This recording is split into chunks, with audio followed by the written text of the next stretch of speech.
Nous allons voir dans cette vidéo ce qu'est l'ensemble grand R, qui est un ensemble fondamental en mathématiques.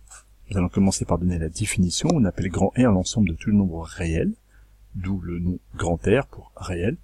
Et en fait, ces nombres-là vont être tous les nombres qu'on peut représenter sur une droite graduée. Les premiers nombres qu'on peut placer sur une droite graduée, ceux qu'on apprend en cours primaire, sont les nombres entiers, 0, 1, 2, 3, et on pourrait continuer comme ça indéfiniment, et on pourrait même rajouter ce qu'on a appris au collège, moins 1, moins 2, moins 3. On ne s'attardera pas sur la partie négative, mais évidemment, les nombres négatifs sont bien des abscisses de points sur une droite graduée, donc ils appartiennent bien à mon ensemble des réels. Donc, la première partie consiste à dire que tous les nombres entiers, 0, 1, 2, 3, 4, 5, moins 1, moins 2, moins 3, appartiennent évidemment à cet ensemble-là. Si on monte un peu dans la complexité et on ne doit donner qu'un seul exemple, le nombre 1,4, qui est compris entre 1 et 2, eh bien, existe bien, on peut bien le placer sur la droite graduée. Donc, pour pouvoir étendre à partir de cet exemple-là, tous les nombres avec une virgule appartiennent à grand R. De même des nombres qui ne peuvent pas s'écrire sous forme décimale, comme 1 tiers, c'est-à-dire mon unité, si je la coupe en 3 parties exactement équivalentes, je vais bien pouvoir trouver, à un moment donné, le nombre 1 tiers, qui est donc un nombre réel. Ce nombre-là n'a pas d'écriture décimale, il s'écrit 0,33333 avec une infinité de 3. Donc, l'ensemble des nombres réels comprend les entiers, on l'a vu, les décimaux, les nombres avec des virgules, et les nombres en écriture fractionnaire. On va terminer avec un autre type de nombre.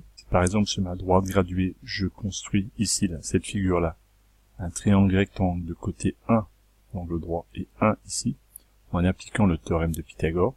Sur la longueur ici de ma droite graduée, je vais trouver 1 au carré plus 1 au carré, ce qui va faire 2. Je vais tomber sur le nombre racine carrée de 2. Le nombre racine carrée de 2 a donc bien sa place sur la droite des réels, c'est donc bien un nombre réel.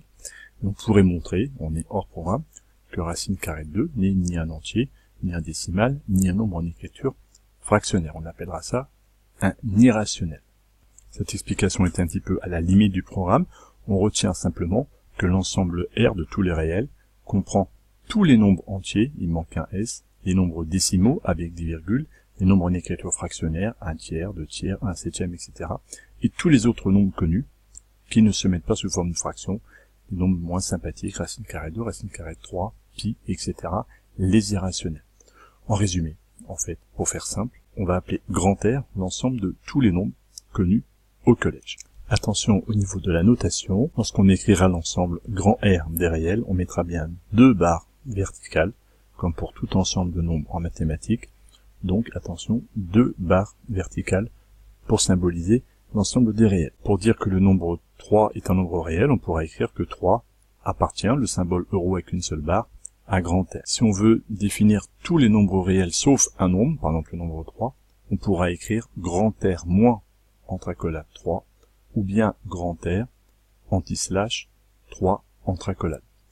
Cet ensemble-là est donc tous les nombres réels privés de les nombres qui sont listés entre accolades, privés de. Une autre notation peut être pratique. On va noter R étoile, avec une petite étoile en exposant, l'ensemble de tous les réels privés du nombre 0. On aurait pu utiliser la notation précédente avec grand R moins entre accolades 0. Cette notation-là est plus courte, plus rapide, car c'est un ensemble que nous utilisons souvent, R étoile, bien retenir, tous les réels sauf 0. Enfin, par commodité, on pourra des fois nommer l'ensemble de tous les réels positifs, grand R avec en bas, en indice, un plus pour dire positif.